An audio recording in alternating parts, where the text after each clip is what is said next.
ये जो ब्रह्मचर्य है, इसके 8 गलतियां होती हैं जिनसे ब्रह्मचर्य क्षीण हो जाता है।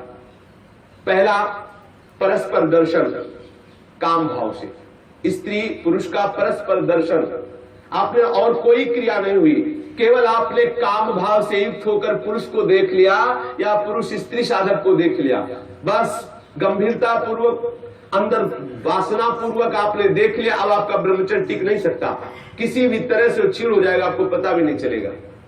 ये 8 प्रकार की गलतियों को सुधार कर लिया जाए तो पूर्ण ब्रह्मचर्य का अनुभव होने लगेगा। कभी भी किसी माता बहन की तरफ दृष्टि जाए, तत्काल उनमें भगवती का भाव करते हुए, जगदम्बा का भाव करते हुए, या श्री जी की सहचरियों का भाव करते हुए, या अपनी बहन का भाव करते हुए। हाँ, अपनी बहन में कहीं गलती भावना थोड़ी आती है, अपनी माँ में कहीं गलत भावना थोड़ी आती है, अपनी बेटी में कहीं गलत भावना थोड़ी आती है।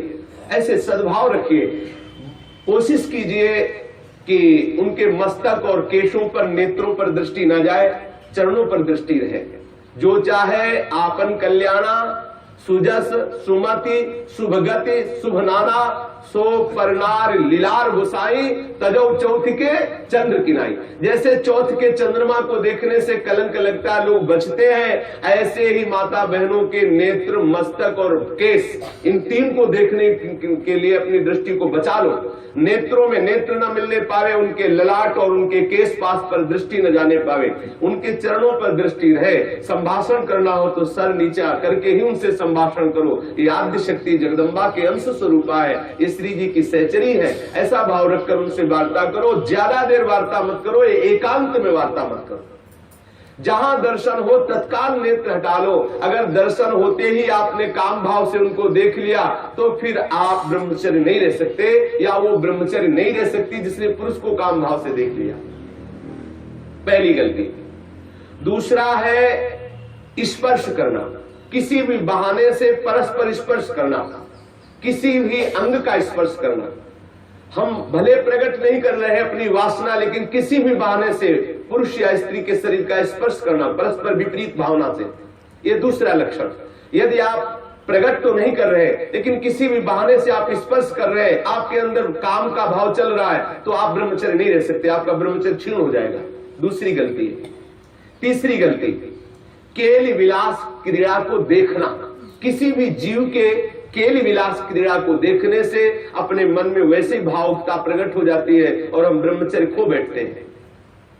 चौथी बात, परस्पर बैठ करके एक दूसरे के रूप का गान करना। आप बड़ी सुंदर हो, या आप बड़े सुंदर हो, आपकी बहुत याद आती है, या वो बहुत सुंदर है, वो हमको बहुत चाहती है, वो हमको बहुत चाहते हैं। ऐसी परस्पर में वार्ता करना या एकांत में उसके गुण कीर्तन करने से ब्रह्मचर्य का नाश हो जाता है।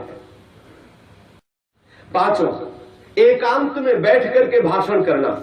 एकांत में बैठकर कभी भी साधक को ऐसी गलती कभी नहीं करनी, भले वो भागवती उपदेश क्यों ना हो।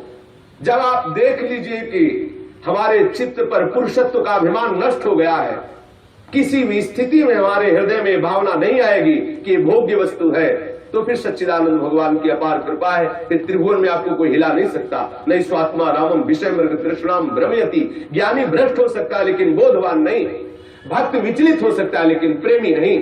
जो प्रेम से युक्त हो चुका है, जो बोध संपन्न महापुरुष है, क्योंकि जब सर्वत्र सच्चिदानंद में भगवान श्री कृष्ण दिख रहे तो कौन किसको भ्रष्ट कर सकता है। जब तक स्त्री पुरुष का अहम है तभी तक ऐसी भावना का जो भयावह स्वरूप है उससे बचना चाहिए, तभी तक ऐसी भावना हमारे हृदय में हावी होती है। इसलिए साधक को कभी भी एकांत में, स्त्री शरीर साधक को कभी भी पुरुष शरीर साधक से एकांत में कभी भी भाषण नहीं करना चाहिए। अगर करने का अवसर आए तो मैदान में आ जाना चाहिए, खुले में आ जाना चाहिए, जहां सब लोग आपको देख रहे हो, जिससे आपके हृदय में गलती नहीं होने पाएगी। यदि आप ऐसा कर रहे, भले भागवती उपदेश ही कर रहे हैं, तो भी आप ब्रह्मचर्य नहीं रह सकते, ऐसा शास्त्र का आदेश है।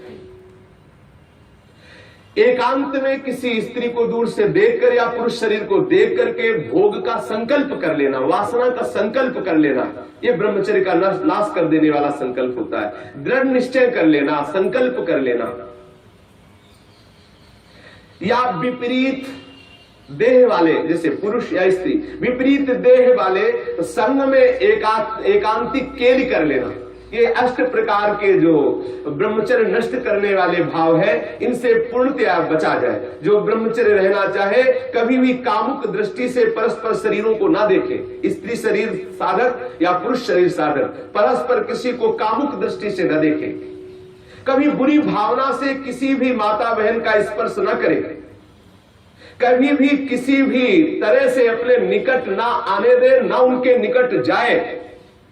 ये बहुत बहुत काम की बात है, इसे साधारण मत समझिए। हम भजन करते हुए भी जो आनंद का अनुभव नहीं कर पा रहे, यही गलती है, हम यही मिस्टेक कर रहे हैं। भले हम किसी का संपर्क नहीं कर रहे, लेकिन हमारे अंदर वासना की गणित लगती रहती, इसीलिए हमें परमानंद का अनुभव नहीं हो रहा। हमें सावधानी रखनी है।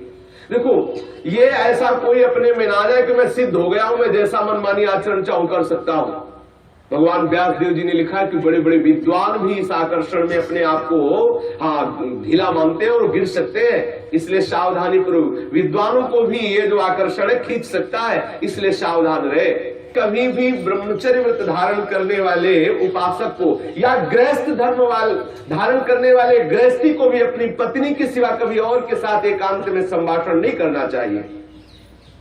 किसी को काम भरी दृष्टि से नहीं देखना चाहिए, किसी के काम भाव से स्पर्श नहीं करना चाहिए, किसी को काम भाव से न समीप आने देना चाहिए न समीप जाना चाहिए।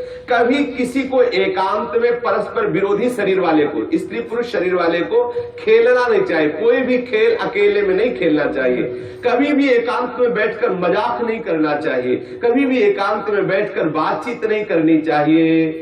अपने मन को ही आप मित्र और शत्रु समझो। विषयों में लगा हुआ मन शत्रु है और प्रभु के भजन में लगा हुआ मन मित्र है। इसलिए सावधान, कभी भी एकांत में ब्रह्मचर्य व्रत धारण करने वाले को स्त्री का संग कदापि नहीं करना चाहिए, नहीं तो उसके हृदय में वासना जागृत हो ही जाएगी। इसलिए सावधानी रखनी चाहिए। ये जो इन गलतियों का सुधार कर लेता है, वो ब्रह्मचारी पूर्ण रूप से ब्रह्मचर्य रह सकता है। एक बार फिर ध्यान दिया जाए, किसी भी तरह से हम किसी भी माता बहन को या माता बहन किसी भी पुरुष को काम दृष्टि से न देखें। दूसरी बात, किसी बहाने से हम परस्पर स्पर्श ना करें। तीसरी बात, किसी भी तरह से हम उनके साथ कोई क्रीड़ा ना करें, कोई खेल ना खेलें। किसी भी तरह से हम चार लोग बैठ करके उनकी प्रशंसा ना करें जिनके प्रति हमारा मन आकर्षण हो चुका है। कभी भी हम एकांत में संभाषण न करें, एकांत में संलाप न करें। कभी भी हम विषयों का संकल्प न कर बैठे, विषय भोग का संकल्प न कर बैठे। इस तरह से हम अपनी इन 8 क्रियाओं से निवृत्त रहे। बुरी भावना से देखना, बुरी भावना से स्पर्श करना, बुरी भावना से निकट जाना या निकट आने देना, ये नहीं होना। बुरी भावना के साथ अंदर से भावना बुरा रखते हुए खेल खेलना, मजाक करना, बातचीत करना, इस तरह से अपने मन को हम विषयों से बचा सकते हैं। अगर 8 क्रियाओं से बचा ले गए तो हम ब्रह्मचर्य रह सकते हैं। यदि आप ब्रह्मचारी होना चाहते हैं तो आप अपने मन को शुद्ध रखिए। आप अपने हृदय को कभी खाली मत छोड़िए। हृदय खाली रहेगा, मन अशुद्ध रहेगा तो शरीर में ब्रह्मचर्य रह नहीं सकते। और जिसका हृदय और शरीर और मन तीनों अशुद्ध है, वो कभी भजन नहीं कर सकता। इसलिए सावधान।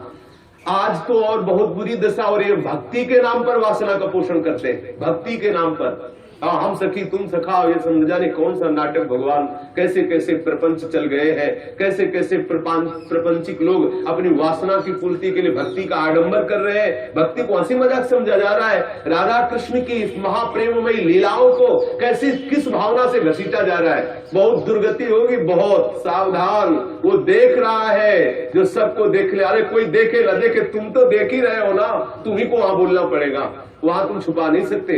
सर्वशक्तिमान भगवान तुम्हारे अंदर बैठे देख रहा है। भजन करना चाहते हो, भगवत प्रेम प्राप्त करना चाहते हो तो ब्रह्मचर्य पर पूर्ण दृष्टि रखो।